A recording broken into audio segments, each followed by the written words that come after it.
Bonjour, bienvenue sur Bible 365. Nous sommes contents que vous soyez avec nous aujourd'hui, pour écouter la lecture du livre des Juges chapitres 19, 20 et 21. Demain nous lirons pour vous le livre de Ruth. Si vous êtes nouveau, s'il vous plaît abonnez-vous à la chaîne, aimez et partagez-la pour encourager quelqu'un d'autre à écouter la Bible cette année. Bonne écoute. Juges, chapitre 19.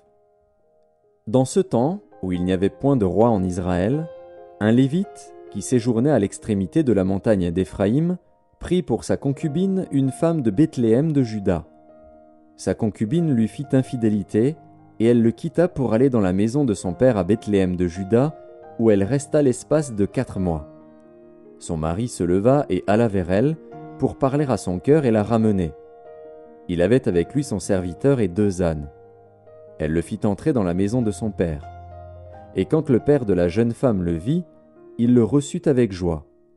Son beau-père, le père de la jeune femme, le retint 3 jours chez lui. Ils mangèrent et burent, et ils y passèrent la nuit.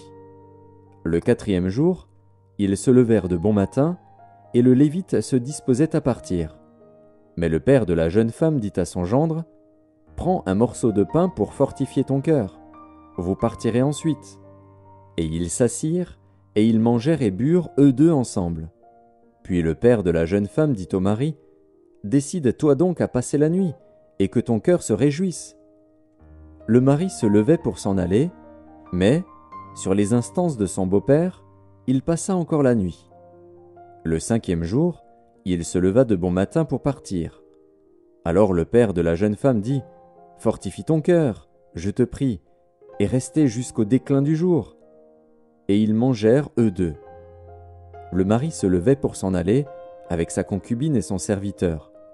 Mais son beau-père, le père de la jeune femme, lui dit, « Voici, le jour baisse, il se fait tard, passez donc la nuit.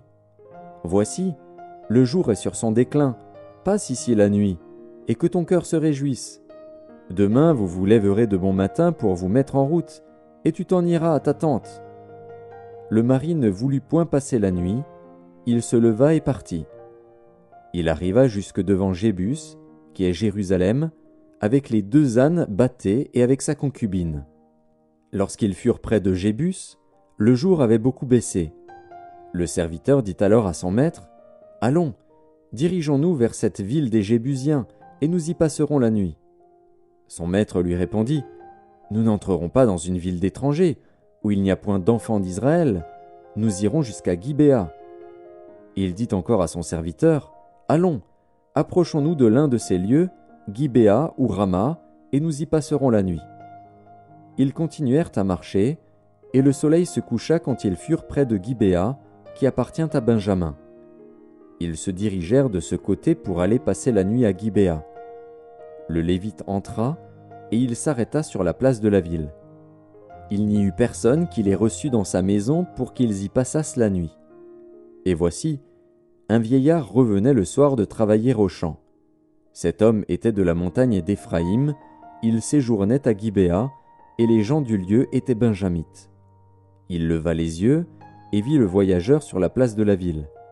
Et le vieillard lui dit, « Où vas-tu et d'où viens-tu » Il lui répondit, « Nous allons de Bethléem de Juda jusqu'à l'extrémité de la montagne d'Éphraïm, d'où je suis. J'étais allé à Bethléem de Juda, et je me rends à la maison de l'Éternel. Mais il n'y a personne qui me reçoive dans sa demeure. Nous avons cependant de la paille et du fourrage pour nos ânes. Nous avons aussi du pain et du vin pour moi, pour ta servante, et pour le garçon qui est avec tes serviteurs. Il ne nous manque rien. » Le vieillard dit, « Que la paix soit avec toi. Je me charge de tous tes besoins, tu ne passeras pas la nuit sur la place. » Il les fit entrer dans sa maison, et il donna du fourrage aux ânes. Les voyageurs se lavèrent les pieds, puis ils mangèrent et burent. Pendant qu'ils étaient à se réjouir, voici, les hommes de la ville, gens pervers, entourèrent la maison, frappèrent à la porte, et dirent au vieillard, maître de la maison, « Fais sortir l'homme qui est entré chez toi, pour que nous le connaissions. » Le maître de la maison, se présentant à eux, leur dit, « Non, mes frères, ne faites pas le mal, je vous prie, puisque cet homme est entré dans ma maison, ne commettez pas cette infamie. Voici, J'ai une fille vierge, et cet homme a une concubine. Je vous les amènerai dehors. Vous les déshonorerez et vous leur ferez ce qu'il vous plaira. Mais ne commettez pas sur cet homme une action aussi infâme. » Ces gens ne voulurent point l'écouter. Alors l'homme prit sa concubine et la leur amena dehors. Ils la connurent, et ils abusèrent d'elle toute la nuit jusqu'au matin. Puis ils la renvoyèrent au lever de l'aurore. Vers le matin, cette femme alla tomber à l'entrée de la maison de l'homme chez qui était son mari, et elle resta là jusqu'au jour. Et le matin, son mari se leva, ouvrit la porte de la maison, et sortit pour continuer son chemin. Mais voici, la femme, sa concubine, était étendue à l'entrée de la maison, les mains sur le seuil. Il lui dit : « Lève-toi, et allons-nous-en. » Elle ne répondit pas. Alors le mari la mit sur un âne et partit pour aller dans sa demeure. Arrivé chez lui, il prit un couteau, saisit sa concubine et la coupa membre par membre en 12 morceaux, qu'il envoya dans tout le territoire d'Israël.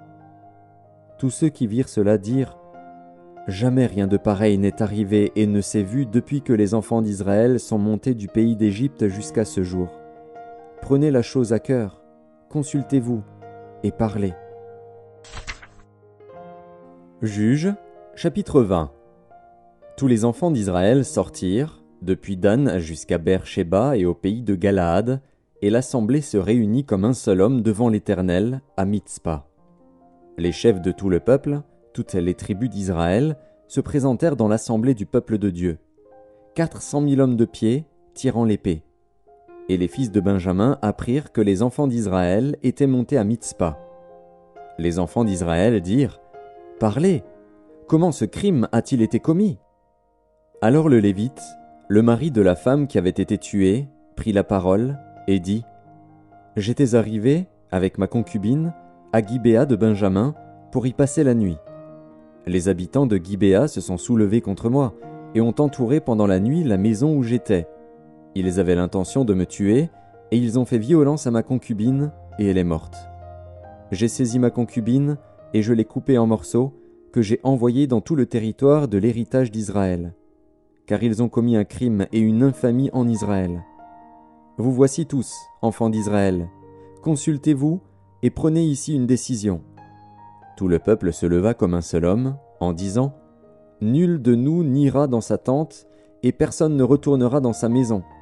Voici maintenant ce que nous ferons à Gibéa. Nous marcherons contre elle d'après le sort. Nous prendrons dans toutes les tribus d'Israël 10 hommes sur 100, 100 sur 1000 et 1000 sur 10 000. Ils iront chercher des vivres pour le peuple, afin qu'à leur retour on traite Gibéa de Benjamin selon toute l'infamie qu'elle a commise en Israël. » Ainsi tous les hommes d'Israël s'assemblèrent contre la ville, unis comme un seul homme. Les tribus d'Israël envoyèrent des hommes vers toutes les familles de Benjamin pour dire : « Qu'est-ce que ce crime qui s'est commis parmi vous ? Livrez maintenant les gens pervers qui sont à Gibéa, afin que nous les fassions mourir et que nous ôtions le mal du milieu d'Israël. » Mais les Benjamites ne voulurent point écouter la voix de leurs frères, les enfants d'Israël. Les Benjamites sortirent de leur ville et s'assemblèrent à Gibéa pour combattre les enfants d'Israël. Le dénombrement que l'on fit en ce jour des Benjamites sortis des villes fut de 26 000 hommes, tirant l'épée, sans compter les habitants de Gibéa formant 700 hommes d'élite. Parmi tout ce peuple, il y avait 700 hommes d'élite qui ne se servaient pas de la main droite. Tout cela pouvait, en lançant une pierre avec la fronde, viser à un cheveu sans le manquer. On fit aussi le dénombrement des hommes d'Israël, non compris ceux de Benjamin, et l'on en trouva 400 000 tirant l'épée, tous gens de guerre. Et les enfants d'Israël se levèrent, montèrent à Béthel et consultèrent Dieu, en disant : « Qui de nous montera le premier pour combattre les fils de Benjamin ?»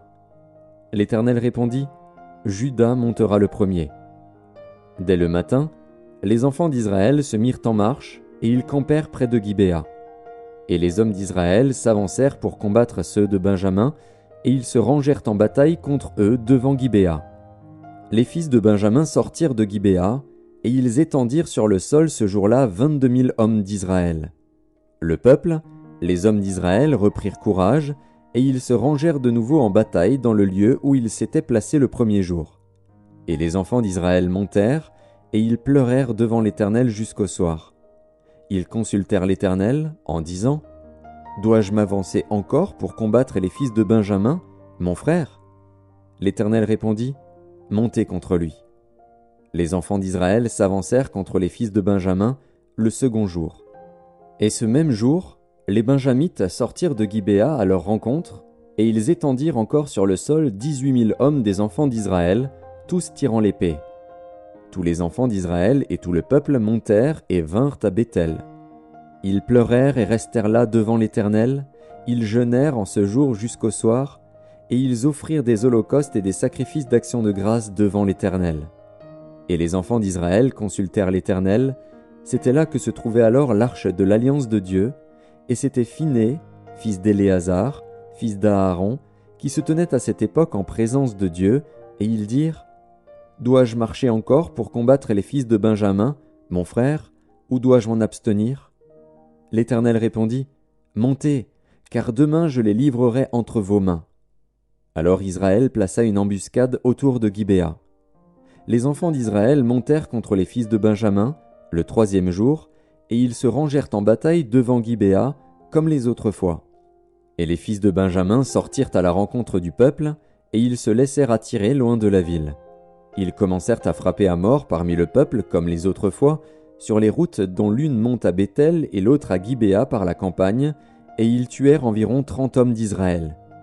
Les fils de Benjamin disaient : « Les voilà battus devant nous comme auparavant. » Mais les enfants d'Israël disaient : « Fuyons, et attirons-les loin de la ville dans les chemins. » Tous les hommes d'Israël quittèrent leur position et se rangèrent à Baal-Tamar. Et l'embuscade d'Israël s'élança du lieu où elle était, de Maharé-Gibéa. 10 000 hommes choisis sur tout Israël arrivèrent devant Gibéa. Le combat fut rude, et les Benjamites ne se doutaient pas du désastre qu'ils allaient éprouver. L'Éternel battit Benjamin devant Israël, et les enfants d'Israël tuèrent ce jour-là 25 100 hommes de Benjamin, tous tirant l'épée. Les fils de Benjamin regardaient comme battus les hommes d'Israël, qui cédaient du terrain à Benjamin et se reposaient sur l'embuscade qu'ils avaient placée contre Gibéa. Les gens en embuscade se jetèrent promptement sur Gibéa, ils se portèrent en avant et frappèrent toute la ville du tranchant de l'épée. Suivant un signal convenu avec les hommes d'Israël, ceux de l'embuscade devaient faire monter de la ville une épaisse fumée. Les hommes d'Israël firent alors volte-face dans la bataille. Les Benjamites leur avaient tué déjà environ 30 hommes, et ils disaient : « Certainement les voilà battus devant nous comme dans le premier combat. » Cependant une épaisse colonne de fumée commençait à s'élever de la ville. Les Benjamites regardèrent derrière eux, et voici, de la ville entière les flammes montaient vers le ciel. Les hommes d'Israël avaient fait volte-face, et ceux de Benjamin furent épouvantés en voyant le désastre qui allait les atteindre. Ils tournèrent le dos devant les hommes d'Israël et s'enfuirent par le chemin du désert. Mais les assaillants s'attachèrent à leurs pas, et ils détruisirent pendant le trajet ceux qui étaient sortis des villes. Ils enveloppèrent Benjamin, le poursuivirent, l'écrasèrent dès qu'il voulait se reposer, jusqu'en face de Gibéa, du côté du soleil levant. Il tomba 18 000 hommes de Benjamin, tous vaillants. Parmi ceux qui tournèrent le dos pour s'enfuir vers le désert au rocher de Rimon, les hommes d'Israël en firent périr 5 000 sur les routes. Ils les poursuivirent jusqu'à Gidéom, et ils en tuèrent 2 000. Le nombre total des Benjamites qui périrent ce jour-là fut de 25 000 hommes tirant l'épée, tous vaillants. 600 hommes, qui avaient tourné le dos et qui s'étaient enfuis vers le désert au rocher de Rimon, demeurèrent là pendant 4 mois. Les hommes d'Israël revinrent vers les fils de Benjamin, et ils les frappèrent du tranchant de l'épée, depuis les hommes des villes jusqu'au bétail, et tout ce que l'on trouva. Ils mirent aussi le feu à toutes les villes qui existaient. Juges, chapitre 21. Les hommes d'Israël avaient juré à Mitzpa, en disant : « Aucun de nous ne donnera sa fille pour femme à un Benjamite. » Le peuple vint à Béthel, et il y resta devant Dieu jusqu'au soir. Ils élevèrent la voix, ils versèrent d'abondantes larmes, et ils dirent : « Ô Éternel, Dieu d'Israël, pourquoi est-il arrivé en Israël qu'il manque aujourd'hui une tribu d'Israël ?» Le lendemain, le peuple se leva de bon matin. Ils bâtirent là un autel, et ils offrirent des holocaustes et des sacrifices d'action de grâce. Les enfants d'Israël dirent : « Quel est celui d'entre toutes les tribus d'Israël qui n'est pas monté à l'assemblée devant l'Éternel ? Car on avait fait un serment solennel contre quiconque ne monterait pas vers l'Éternel à Mitzpa. On avait dit : il sera puni de mort. » Les enfants d'Israël éprouvaient du repentir au sujet de Benjamin, leur frère, et ils disaient : « Aujourd'hui une tribu a été retranchée d'Israël. Que ferons-nous pour procurer des femmes à ceux qui ont survécu, puisque nous avons juré par l'Éternel de ne pas leur donner de nos filles pour femmes ? » Ils dirent donc : « Y a-t-il quelqu'un d'entre les tribus d'Israël qui ne soit pas monté vers l'Éternel à Mitzpa ? » Et voici, personne de Jabès en Galaad n'était venu au camp, à l'assemblée. On fit le dénombrement du peuple, et il n'y avait là aucun des habitants de Jabès en Galaad. Alors l'assemblée envoya contre eux 12 000 soldats, en leur donnant cet ordre : « Allez, et frappez du tranchant de l'épée les habitants de Jabès en Galaad, avec les femmes et les enfants.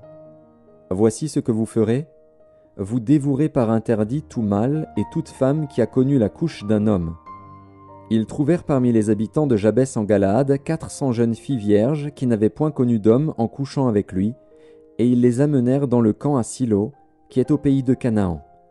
Toute l'assemblée envoya des messagers pour parler aux fils de Benjamin qui étaient au rocher de Rimon, et pour leur annoncer la paix.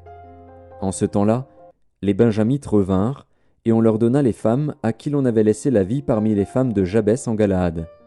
Mais il n'y en avait pas assez pour eux. Le peuple éprouvait du repentir au sujet de Benjamin, car l'Éternel avait fait une brèche dans les tribus d'Israël. Les anciens de l'assemblée dirent : « Que ferons-nous pour procurer des femmes à ceux qui restent, puisque les femmes de Benjamin ont été détruites ? » Et ils dirent : « Que les réchappés de Benjamin conservent leur héritage, afin qu'une tribu ne soit pas effacée d'Israël. Mais nous ne pouvons pas leur donner de nos filles pour femmes, car les enfants d'Israël ont juré, en disant : Maudit soit celui qui donnera une femme à un Benjamite. » Et ils dirent : « Voici, il y a chaque année une fête de l'Éternel à Silo, qui est au nord de Béthel, à l'orient de la route qui monte de Béthel, à Sichem, et au midi de Lebona. » Puis ils donnèrent cet ordre aux fils de Benjamin : « Allez, et placez-vous en embuscade dans les vignes. Vous regarderez, et voici, lorsque les filles de Silo sortiront pour danser, vous sortirez des vignes, vous enlèverez chacun une des filles de Silo pour en faire votre femme, et vous vous en irez dans le pays de Benjamin. Si leur père ou leurs frères viennent se plaindre auprès de nous, nous leur dirons : accordez-les-nous, car nous n'avons pas pris une femme pour chacun dans la guerre. Ce n'est pas vous qui les leur avez données. En ce cas, vous seriez coupables. » Ainsi firent les fils de Benjamin. Ils prirent des femmes selon leur nombre parmi les danseuses qu'ils enlevèrent, puis ils partirent et retournèrent dans leur héritage. Ils rebâtirent les villes et y habitèrent. Et dans le même temps, les enfants d'Israël s'en allèrent de là, chacun dans sa tribu et dans sa famille. Ils retournèrent chacun dans son héritage. En ce temps-là, il n'y avait point de roi en Israël. Chacun faisait ce qui lui semblait bon.